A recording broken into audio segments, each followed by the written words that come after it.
Town Bank Mortgage, NMLS number 512138, is an equal housing lender. This podcast is for informational purposes only.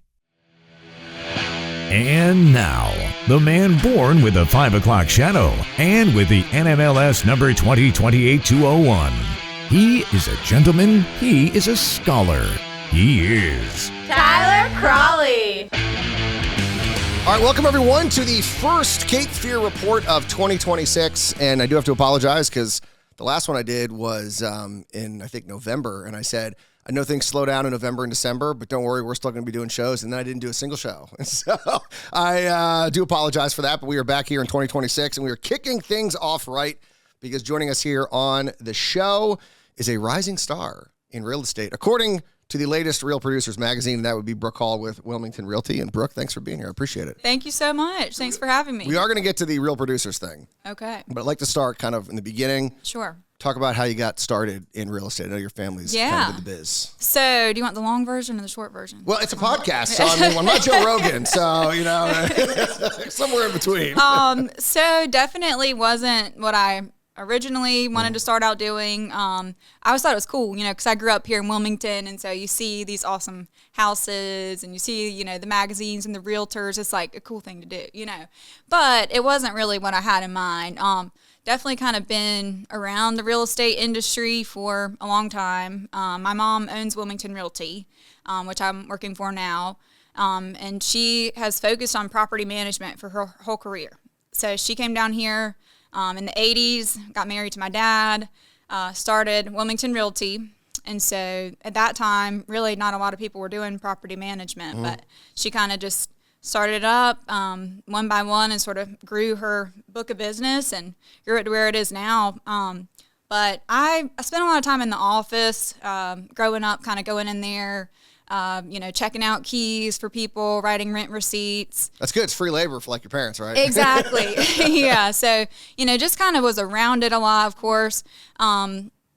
Property management and real estate has some similarities, you know, some overlap, but definitely, you know, different worlds in a sense. But I went to school to be a teacher. Okay. So I went to NC State. I was a Wolfpack girly. I will tell you, it is kind of surprising how many people I've had on the show who went to NC State. Like, I think that's funny. I think I might now, NC State might actually eclipse UNC. So wow, you might have been the reason why. There you go. There you go. One more for the pack. But yeah, I went to school to be a teacher. I was on the Teaching Fellows Scholarship. So that's where you kind of sign a paper when you're 18 years old and you say that you commit to teaching for 4 years in public schools in North Carolina after you graduate. And I was always interested in teaching. I don't know. I was kind of conflicted. Is this what I want to do for the rest of my life? But ended up teaching at a really awesome school in Raleigh and North Hills. It's called Douglas Elementary. Had a great experience there, but it's hard. Yeah, I mean, teaching, it's a grind. For sure. So I kind of had in the back of my mind, I was like, I don't know if I can keep this up forever. I mean, it's very physically demanding. Yeah. I mean, you're there a lot of days. What grade were you teaching? So I started, my first year was in 4th grade, and then I did 3 years on 3rd grade. Okay. After that, but I mean, you're there sometimes at 7:30 in the morning. I mean, sometimes there's like a math night, science night, parent-teacher conference after school. So it's a long day. Then you're going home, you're grading papers, you're planning for the next day. I mean, it's a grind. So was it public school? Public school. Gotcha. Yep. Okay. And I always say, you know, after that experience, I think teachers could do anything. Yeah. I mean, I have so much respect, you know, after being in it for 4 years. And I didn't really plan on making a big change. I mean, I kind of was thinking down the line, you know, what would I do if I didn't teach? And my mom called me after Hurricane Florence happened in Wilmington. And that was a time when there was just, you know, wrecked Wilmington, as you know, and a tough time to be in property management. So all the ladies in her office, bless them, they were just there, you know, all hours of the night. Teaching was actually easier. And so, you know, I mean, they were without power for a long time, you know, so it wasn't like they had Wi-Fi, you know, they were just in there scrambling to put these little work orders together, and just, it was really challenging. And so, you know, for different reasons, there was some turnover in the office at the time. Her main office manager was great. She was there for many years, and then she ended up retiring. retiring. So my mom really had gone from, being more in a just business owner role. They don't live in Wilmington anymore. Her and my dad have retired out to the farm where my dad grew up in Eastern North Carolina. Nice. So, but she really had to come back to Wilmington every day, like back in it, doing kind of everything in the office. So she'd be calling me when I was teaching, like, Brooke, I don't know what I'm going to do, and I've got to find the right person. And, we were both really praying about it. And so that fourth year of teaching, and I had fulfilled the 4 years for my scholarship. It was definitely a challenging year in the classroom, kind of a interesting year for me personally, I guess. Was Florence didn't impact Raleigh or anything, right? No, not really. Okay. But it definitely did here, So she was like, if you ever want to get out of teaching, now's your time. And so I was like, that doesn't sound so bad. Move back to Wilmington, do the property management thing. So I was actually studying for my national board, which was a very intensive, you're doing a lot of papers and studying, video recording, all the stuff you have to submit to qualify for that. And I sort of just switched gears and took a leap of faith and kind of felt like it was the time to move back to Wilmington. I knew eventually I wanted to be back here. So is that 2019? 2019. So right before COVID. Yeah. I had no idea what was coming. But it was a good time because I got out of the classroom right before. Yes, no, that's true. Yeah. That's very true. Moved on down here, and I kind of put all the energy that I was putting into the national board into getting my real estate license. Gotcha. Not that I had to necessarily, just to work as a property manager. For Wilmington Realty, but I knew it was a good thing to do. Yeah. Eventually, if I was going to make this my career, I wanted to really learn. And so, did you go right to Wilmington Realty when you came back? I did. Okay, but you were also doing, you were also a realtor, correct? With Wilmington Realty? Or? I wasn't at the time. Okay, gotcha. I was the property manager. Okay, gotcha. Okay, gotcha. So, kind of moved down to be the office manager and doing sort of the main, property manager role in the office as well. Gotcha. So that was 2019. Yeah. And so you've been there since then? Yeah. Okay. So I definitely knew it was the right move. I mean, it was a leap of faith. I'd been in Raleigh for 8 years. I grew up here in Wilmington. This was home. But when you leave for that long, things are different. I'm like, I like my friends here. I like where I'm living, all that good stuff. And when I moved back, not to get into many details, but a lot of doors open. I knew it was where I was supposed to be. Like, I was excited to be here. And all that good stuff, and sort of jumped in to the property management. Well, role. So and let's talk. Some people might not know exactly, property management. So that's like when a lot of people who own a rental property, but they just don't want to manage it themselves. That's where property management comes in. That's right. Okay. That's right. Yep. Especially is helpful, I think, if you might be an out-of-town investor. You might have rental properties in Wilmington, but you don't live here, and you really need someone that can do all the boots on the ground stuff. So, doing those inspections, showings, everything we need to kind of get over to the property and do, we're here. A lot of investors in Wilmington, that they're local, they use us as well, but really just kind of, we handle as much or as little as you want us to. Some people, they want to be hands off. They want to receive that check and they want us to handle everything. We're here for you. Some investors, they're more hands on and they really do like to know, they like to go in there themselves and sometimes be more hands on with the maintenance and things like that. So do you guys do like apartment complexes, or you mostly just do kind of like single family type? Mostly rentals? Single family. Okay. I mean, we have some multifamily. I wouldn't say we used to manage an apartment complex, but we don't anymore. So we really are mostly single family homes and, some duplexes, triplexes, things like that. We have some commercial as well. Yeah, I mean, because it is interesting because I know a lot of people, especially during, COVID when prices were rising and rents were jumping up and all of a sudden you could borrow money for really cheap and a lot of people were buying investment properties and, and especially, the Airbnb stuff as well. But it seemed like a lot of people got into it. I'm sure you probably come across this a lot where someone buys a rental property and probably is like, oh, it's super easy, right? You just like check in on the tenant every once in a while. Then all of a sudden they're like, oh my God, this is a lot of work. And then they come to you guys. It is really funny. I mean, we encounter that a lot, where people will call us and they're just kind of interested in what we do. And, we go over all the services that we provide, which really is more than you would think about. It doesn't seem that complicated until you really get into the details of it and all that's involved and the legalities and the accounting part. And, it's just, we have that experience too. So you don't really know what you don't know. Right? Well, yeah, so what is so you guys collect the rent and do you guys also I guess if there's like a problem with the apartment, you get someone to come fix it. I mean, so you guys kind of, I mean, that's sort of like what it sounds like, property management, like you're managing the property. Right. I mean, just from the front end, kind of really understanding what that owner needs individually. So I'm doing a kind of an owner questionnaire with them to really understand, you know, what all is included with this home. How do you want us to manage this for you? You know, do you want to set a repair limit where you want us to take care of everything under a certain dollar amount, or do you want to kind of, you know, we call you every time there's an issue. We do a lot of the tenant screening up front. So we, of course, advertise the property, showings, coordinate that. Right. Yeah, and then we want to make sure that they're qualified to the best of our ability. So even if it takes longer, we really have that experience in the, you know, the things that we need, you know, to handle to make sure that a tenant is qualified.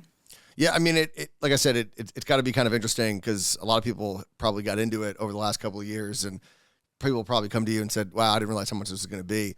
Do you have a lot of people who own kind of one property, or is it usually someone owns a property and then they get a second one and they go, there's no way I'm going to be able to manage two properties?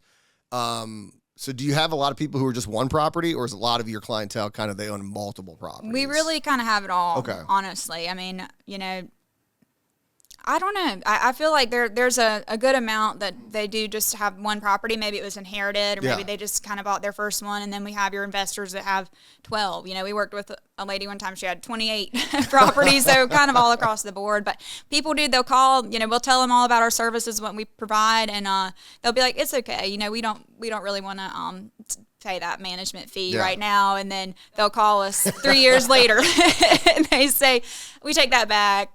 We're having some issues, you know, the tenant's behind in rent, and, you know, all types of crazy things can happen in the property management world. So they realize the benefit sometimes later on. Do you guys also handle the sort of legal side? Like, so like if someone's not paying, like, do you guys, that is something you guys do? Yeah, super fun. I know. Yeah. So they get behind, you know, we can do the eviction process, it's court proceedings. You talk to some people, like, North Carolina's not a bad state, but, you know, some of these states, it takes like 2 years to get someone out of a property. And so here I know we're, you know, not, you know, it's not super easy, but it's not as bad as some of these other places. I agree with that. Yeah. And because we do have investors that they have property here, and they also have property in other states, and they let us know some horror stories sometimes how difficult it is, which, you know, it's a process here. It's not, you know, the most fun thing to go through, but you know, you can get somebody out if it comes down to it and they're not paying their rent, then, you know, usually the court system here tends to side with the landlord and what the lease says, and, you know. Yeah, I mean, it's a fairly straightforward process. You want it to not be super easy to kick someone out, because there are situations where you can, but you also don't want to make it so impossible that it doesn't make sense to rent properties. But you guys also do, so besides property management, you guys also, you know, you mentioned you list a property for, you know, to rent, but if someone also wants to sell one of the properties, that's something that you guys also take care of? Yes. So I sort of got into the real estate sales side very organically, just by, you know, really getting to know these properties inside and out, getting to know my clients. And like you said, when I moved down, that was right before COVID. So quickly I learned that a lot of these investors, they were ready to sell at that point. So, and, you know, if we're not selling it, we're just kind of not getting a whole lot out of it. And at the time, we focused on property management. So we were doing a lot of referrals, you know, and I don't know. I was just starting to think, wow, this could be pretty cool if I could handle this one day. And I don't even know where to start, but I need to figure this out. You know, I want to learn the most I can. I have my real estate license, but passing that test and really getting that real world experience is two different things. So I ended up, Heather Ashworth, that you know, I was friends with her at the time, and just kind of asking her questions about her firm that she worked with, and just wondering, you know, what the responsibilities were that first year. Like, if I just wanted to join your firm and, you know, learn from you guys that are in the sales world every day, get that experience, what would that involve? And they kind of took me in with open arms at Spot. Learned a lot from them, and that first year, you know, we're setting out our goals in the new year, what you want to do, and I was like, I just think it would be awesome to sell one house this year. Like, I was like so excited to do that, and I was like, that would just be awesome. And I ended up selling 5. Oh wow! That first year, so I did better than I anticipated. 5 times. Yeah. So, you know, it was just a really good experience as far as great training there. Everyone was so kind and just inviting. And, you know, I think it was a benefit for them as well because we had a lot of leads. Yeah. You know, I think a lot of beginner agents and stuff, they really struggle with that in the beginning. And we had just already had the business. I just wanted, you know, someone to really learn from that did it day to day in our world. So do you sell now through Wilmington Realty, or are you with another firm? Yeah, through Wilmington Realty now. Okay. So that's something that was. So were you able to do that then, or is that why you kind of had to go to Spot and then you guys were able to get? I mean, I the really licensing didn't have do it? to. I mean, we're really set up to where. I mean, yes, could I have just put a sign in their yard and sold it at the time? I mean, I had my license. Yeah. We are a real estate firm, even though we're property management. Gotcha. And my mom's a broker in charge. She has been for, you know, we just had our 40th year. Oh, wow. So she's, you know, she has a lot of experience in the industry and being a broker in charge. So did she always do property management, or did she ever? She's done some sales. It just wasn't ever her main focus. I think probably she was so busy building that side. You know, there's a lot to the property management side as well. So yeah, went ahead and I was at Spot, I think, for 2 years. Okay. And I told them that going in, kind of had that conversation of, look, I'm here to learn from you guys. And they ended up merging with Remax Executive. So at that point, I had to really think about, you know, my future goals. I knew I wanted to sell under Wilmington Realty and kind of have our own sales division. So you're the only one at the company still selling? Actually, there's another agent as well. So Rebecca is the broker in charge. Mina Brock also is an agent with us too. Okay. And she's doing a lot of, she has listings. She's also doing a lot of the buyer's agency. Gotcha. That is, you know, for me, as far as splitting time and things like that, my main priority is that office and the property management and things like that. So I'm taking on listings, but when we have a lot of, you know, buyer leads, and Mina takes on a lot of those as far as just her time flexibility. Now, when you guys, you know, are selling these properties, is it pretty much going to other people who are going to rent it, or is a lot of time are you selling to families, or is it just kind of all over the place? So, I have noticed, which I think is kind of interesting, that, you know, when I first started out in the sales, it was nice because I have this pool of investors. You know, I'm working with landlords every day, and I kind of know when they're ready to sell, and I also know when people kind of put a bug in my ear. Hey, I'm looking to add to my portfolio. So if there are other properties out there, you see a good deal, let me know. Okay, that makes sense. But, you know, as the rates change and things, you're just not seeing as many of those exchanges as we used to. And a lot of times when the investor clients, they're ready to sell their rental properties, I'm just noticing that they may have bought them years ago and they were a really great deal, and now it's a lot of first-time home buyers, you know, that are buying those just at the price point that they're at.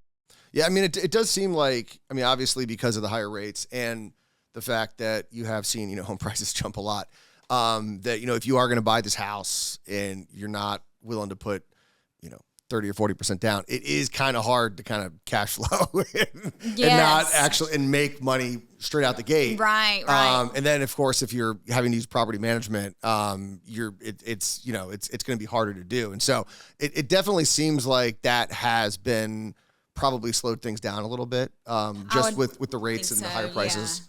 Yeah. I mean, so have you seen that kind of in Wilmington? Yeah, a little bit. You know, I feel like just as far as the, you know, the true investor clients, they're still interested, but they're like, send me the deals. And right now there just hasn't been that many where I'm like, this is an awesome deal. You know, I'll send them some listings I have, but it tends to be more of that first time home buyer at that price point and the way the interest rates are. And so, you know, speaking of rents, you know, you see all these sort of national stories, and of course, real estate's all about being local. And, you know, we had a crazy hot kind of rental market for a while. And then we just saw this huge, you know, growth of apartment complexes. And so, you know, there's been a discussion about sort of what is happening with rents in Wilmington. And so have you seen kind of a slowdown? I mean, because obviously a lot of times you think like automatically every year there's going to be X amount increase in your rent. And so have you seen kind of more rents maybe renew at the price that they're at, or some people maybe had to low? I mean, have you seen kind of a cool down in sort of rents? I have, yeah, for sure. And I believe some of that is because of the massive expansion of apartments in Wilmington. You know, we just have so much extra inventory now. And, you know, I do think it's a little bit different than with a single family home, because we're dealing with an individual landlord, and we're kind of, just telling them, hey, this is how your property's performing on the market right now. Do you want to do a price reduction at this time? Just kind of having that conversation. It's ultimately their choice. Yeah. I think these apartments, there's a lot of deals and stuff that they can do, to make it really attractive to people when they're moving down here. So we are competing with that right now. Yeah, I mean, and it's also very different, I would think, kind of clientele too, because you think of apartment complexes, you're thinking, more than likely, you got a lot of 1 bedrooms, maybe 2 bedrooms, roommates sharing, and then when you think a house, you think, a family or someone that doesn't want that apartment, they do want that sort of single family life, and so I would assume that you probably are dealing with probably a different clientele. But it does impact things, though, just because you do have that supply where someone that may have wanted the house goes, well, I mean, this apartment's so cheap, I'm going to go that route. But I would think it's kind of a little bit of a different clientele. Yeah, I mean, and people are always going to, sometimes people will prefer a house with a yard and a driveway. I mean, I'm one of those people. I've lived in an apartment before. It wasn't really for me. I love just pulling up, bringing my groceries in, having my own privacy. So you're always going to have someone that they might want to pay a little bit more just to have their own space in their own house. Yeah, I mean, it like I said, it is sort of interesting because, they are such kind of different properties. But, what's interesting about the apartment complexes, like you said, I mean, there's so many in that complex that you have people who are renewing at all different times, and so their price structures are very different versus owning, one property. Right. And, is that family going to stay or are they going to go? And that matters. And then you got to find a new client. And so do you think a lot of the people who are saying they're going to sell their properties is because we've seen this sort of change in the rental market, or is it a lot of just sort of normal just turnover where people are like, I'm just done having a rental property and I'm getting ready to cash out? I've definitely seen both. Okay. And I will say, the rent, like you said, has taken a little bit of a hit because, I mean, even though, you have those people that still prefer a house over an apartment, it's just the way the economy is right now, it might be over their price point, and so I would say, year over year since I started doing this, it was like every year the rents would go up, and then you kind of hit that COVID major boom, and then it was just, you kind of knew that this area wasn't maybe going to sustain that forever, so that's just been what we've really been experiencing this year. It's just, it's kind of, the rental prices are cooling down from what they were this time last year. And what impact has Airbnb had?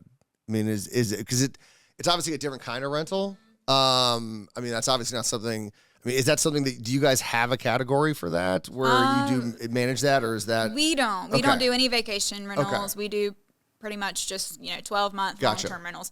But to answer your question, I mean, I've definitely seen owners where they're kind of struggling on both ends as far as they may have bought this property in 2022 and they paid top dollar and they were ready to sell it, and then it was on the market for a really long time. So they called us and and they want us to rent it out, and we're having to have that conversation of, look, we can rent it out for you, but we're noticing that these prices are taking a little bit of a drop. So you can either take, this, price at this time, and maybe we can renew it next year for a little bit higher, if someone's already in there and they're happy and things like that. But just making that decision of, if they're going to sell it, they might not get exactly what they're hoping for. They might not get what they're hoping for in rent, but that's just, everybody's different. Everyone's goals are different. And do you have people that originally bought a property and said they thought they're going to Airbnb it, and then they just did not get the activity they thought and said, all right, now I'm going to do long-term rental? Yeah, we have had a couple of those this year that have called us, and,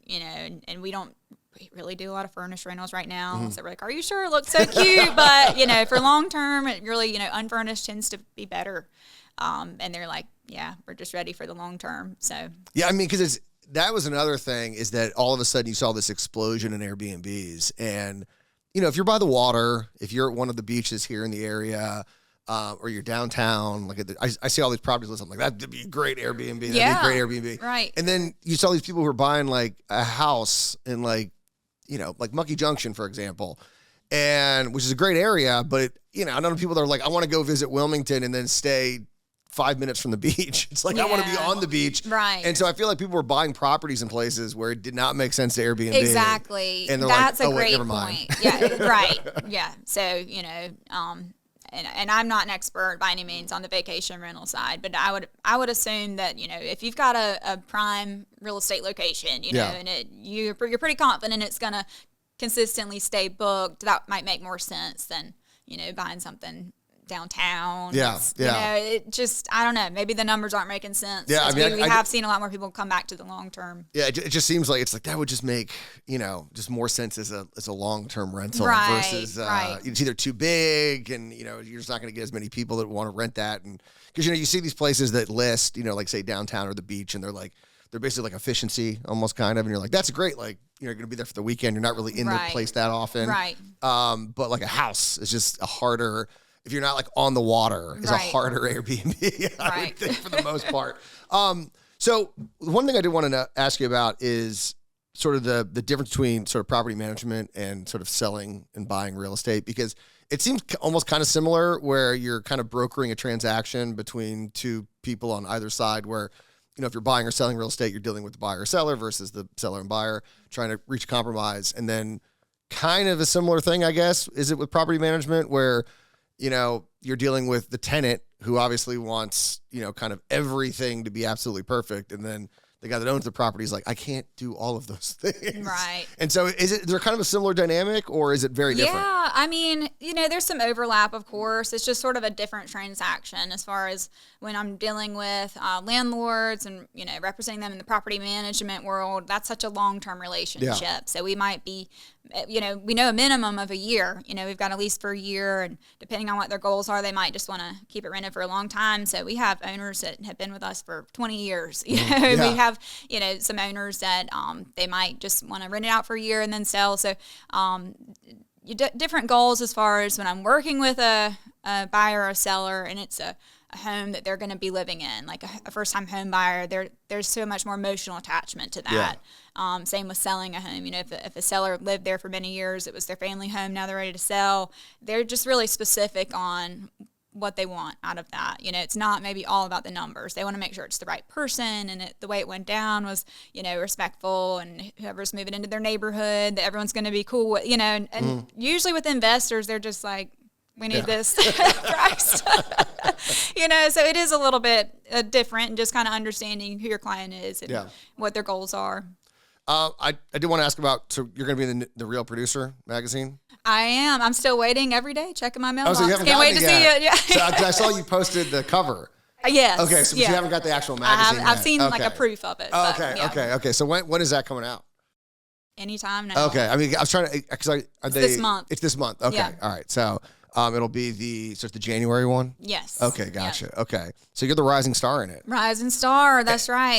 So I mean, Real Producers, you think about sort of, realtors. And so are they focusing on the realtor side, or are they talking to you more about kind of both? Well, I mean, it was pretty cool because, just starting out, and doing my 5 houses that first year and everything, it kind of ended up being where, I'm doing just as good in the sales side as I am on the property management side. So that's been really awesome. It's really, the clientele there has been really strong. And I feel like I might be different than the typical agent because I'm really just serving the needs of my client base that I have, so just organically when I might be working with a landlord and they're ready to sell, that's just an extra service we can provide. But so far, we've had an awesome response to that and have been really successful on the sales side so far. So awesome.